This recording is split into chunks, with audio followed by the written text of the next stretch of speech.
Islam tuh ada tentang akidah gitu ya, tentang syariah, tentang akhlak gitu. Nanti syariah dibagi lagi ada ibadah, ada muamalah gitu ya.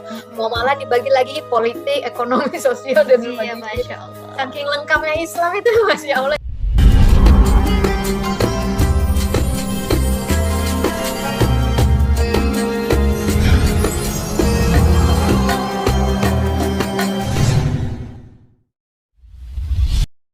Saya dokter dari Panjangnya tadi baru memfaktai, pertanyaan Masya Allah.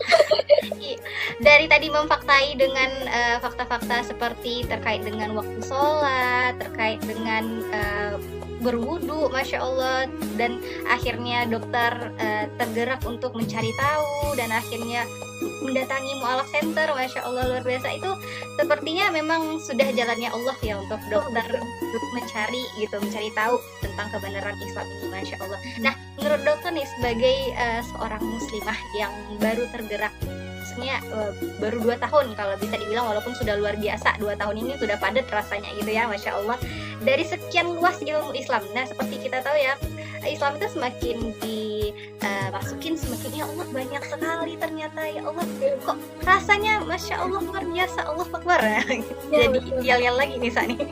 Itu kira-kira nih, selain dari yang sudah dokter sampaikan tadi, ilmu apa aja sih yang harus kita tuntut terlebih dahulu gitu ya, agar kita tuh nggak jenuh dalam terus menggali ilmu-ilmu Islam. Iya. Iya betul, Masya Allah, luas banget Mbak Nisa, benar, ilmu Allah itu kayak nggak terbatas ya gitu, namanya juga Benar. kalimatnya Allah gitu ya. Makin diselami, makin kayak nggak tahu apa-apa sebenarnya gitu ya. Karena semua diatur ya kan dokter, dari bangun Betul. tidur sampai bangun tidur lagi, itu semua diatur ya. Betul, dari bayi sampai meninggal gitu ya, Iya, sampai benar. tata cara jenazah pun ada gitu kan. Masya Masuk Allah. rumah pun ada doanya, masuk kamar mandi ada doanya Betul, gitu ya, Masya nyisir. Allah. Masya Allah. Itu takjubnya memang di situ ya gitu. Nah kalau belajar dari mana dulu gitu, alhamdulillah waktu itu kalau ini berdasarkan pengalaman saya ya, itu guru-guru yang mengajarkan gitu ya, mungkin mereka juga tahu nih pasti bakal ngejarnya gitu ya. Kalau mungkin kalau anak-anak bisa ikut TPA dulu gitu ya. Ini udah gede gini gimana? Nah, jadi waktu itu saya dibekalnya gini, Dokter Karissa, itu yang ustazah di mana, di MCI itu ya. Kebetulan nih mungkin saya bisa cerita, beliau itu insinyur pertama wanita di Indonesia. Jadi kebayang ya cara menjelaskannya itu memuaskan akal, memuaskan iman gitu.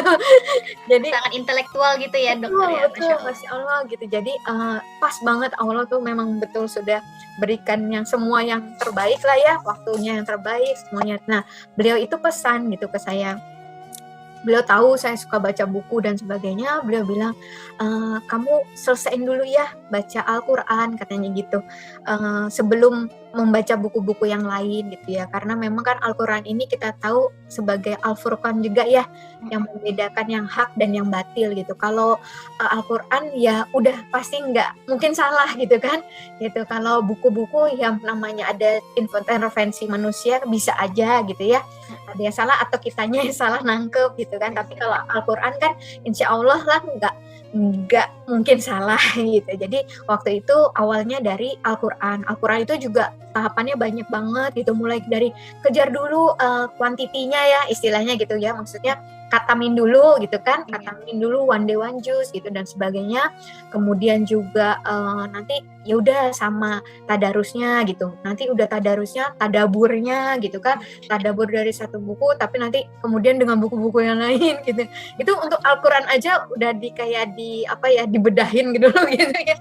Nah, baru tuh masuk ke buku-buku boleh gitu. Nah, waktu buku-buku itu juga kan susah juga ya kalau kita mau bilang urutannya yang mana ya, ini dulu apa ini dulu gini. Alhamdulillahnya waktu itu juga dibekalin juga Mbak Nisa dengan dikasih framework itu ya, semacam framework atau kerangka gitu ya, untuk studi Islam tuh gimana gitu.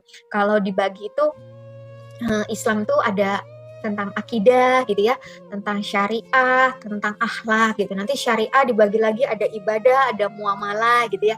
Muamalah dibagi lagi politik, ekonomi, sosial dan Iya, sebagainya. Masya Allah. Saking lengkapnya Islam itu, Masya Allah ya. Semua ilmu itu ada yang ngatur hubungan kita sama Allah, hubungan kita dengan sesama, hubungan kita dengan diri sendiri gitu ya.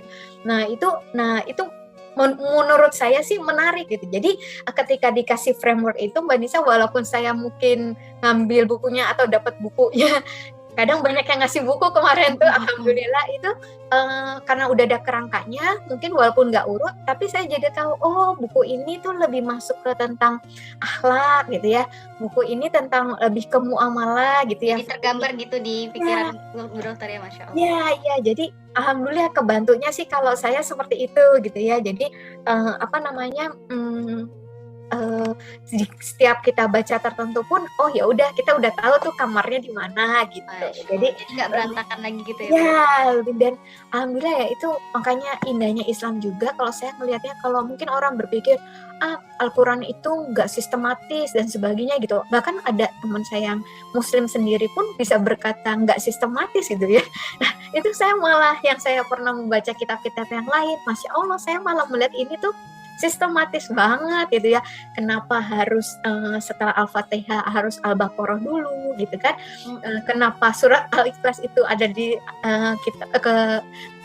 surat ke 112 seperti itu gitu ya? Kenapa posisinya harus di kiri paling atas gitu ya?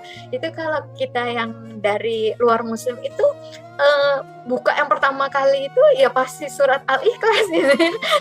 Dan Masya Allah itu sepertiga isi Al-Quran itu kan ya surat Al-Ikhlas ya gitu. Jadi itu Masya Allah gitu, Allah nggak pernah salah nempatin itu semua gitu. Bahkan saya menarik juga, alhamdulillah gitu ya, ada yang ngasih Al-Quran dengan berbagai model gitu ya. Ada yang bahasa Arab, Inggris, Indonesia, ada yang Al-Quran ada asbabun nuzulnya, ada hadis yang terkait gitu. Jadi menarik gitu ya. Kalau saya malah jadi nggak bosan gitu ya, malah semangat gitu, karena ternyata saya kira Al-Quran tuh gitu aja gitu ya. Ternyata menarik juga ya, ada macam-macamnya gitu. Jadi itu sih yang bikin menarik gitu ya. Jadi terus kalau boleh sih biasanya udah punya buku, baru dapat buku apa atau baru beli buku apa itu, ya next kalau udah selesai baca ini mau baca buku ini tuh udah di list ada gitu ya. Jadi ya ini selesai, soalnya pengen buru-buru baca yang satunya gitu misalnya, kayak gitu sih gitu. Jadi kadang kalau misal pun aduh kayaknya Vicky berat banget nih kayaknya gitu misalnya gitu ya, ganti dulu lah ke akhlak misalnya kayak gitu. Jadi ke Saksya Islam gitu kan menarik ya gitu ya, dimana kepribadian seorang Muslim dan sebagainya. Agak abis berat yang enteng dulu yang berat enteng lagi karena udah ada kamar-kamarnya tadi, jadi kalaupun dicampur aduk masih tetap bisa dimasukin. Iya masih bisa ada susunannya lah ya. Masya Allah, luar biasa ya. Jadi kalau memang semakin diselami semakin merasa kita tuh kayaknya butuh banget belajar Islam, Masya Allah. Jadi puan-puan solihah semangat terus untuk belajar Islamnya ya puan-puan, Masya Allah ya. Jadi Bu Dokter, lanjut lagi nih ke pertanyaan berikutnya. Masya Allah, nih di tengah kesibukan Bu Dokter ya, seperti kita tahu Ibu adalah seorang Ibu Dokter, Masya Allah. Nisa melihat sepertinya Ibu Dokter sedang semangat sekali menghafal Al-Quran. Nah, kira-kira nih apa nih yang memotivasi Ibu Dokter akhirnya mau nih meningkatkan ibadah dengan menghafal Al-Quran? Kira-kira gimana? Jadi ya pertama sih ingatnya itu kalau ingat umur. Waktu itu saya udah 36 tahun ya waktu dapat hidayah itu gitu. Jadi nggak kebayang catch up-nya, ngejarnya tuh gimana gitu ya. Jadi kayaknya mau saya tiap menit juga belajar tuh kayaknya juga kurang gitu untuk ngejar. Nah, itu waktu itu yang pertama itu gitu ya, kayaknya udah 30 tahun sia-sia lah ya gitu rasanya gitu gitu. Jadi sayang banget kalau tanggung-tanggung lagi gitu di sisa usianya gitu. Yang kedua, waktu itu nyadarin kalau saya seorang ibu gitu ya. Kita tahu ya kalau di dalam Islam kita al-umum madrasah al-ula gitu ya. madrasah pertama dan utama buat anak-anak kita. Jadi waktu itu saya nggak mikir jauh untuk sampai ke orang lain sih, cuma mikirnya gimana nanti saya belajar ini supaya saya kalau sampai itu bisa ngajarin anak saya. Itu waktu itu cuma sederhana itu sih. Kemudian juga yang ketiga, saya pernah dengar hadis juga, orang yang paling cerdas adalah orang yang paling banyak mengingat kematian gitu ya, karena dia akan mengumpulkan sebaik-baik bekal buat di akhirat gitu. Itu aja sih waktu itu, motivasinya itu aja gitu.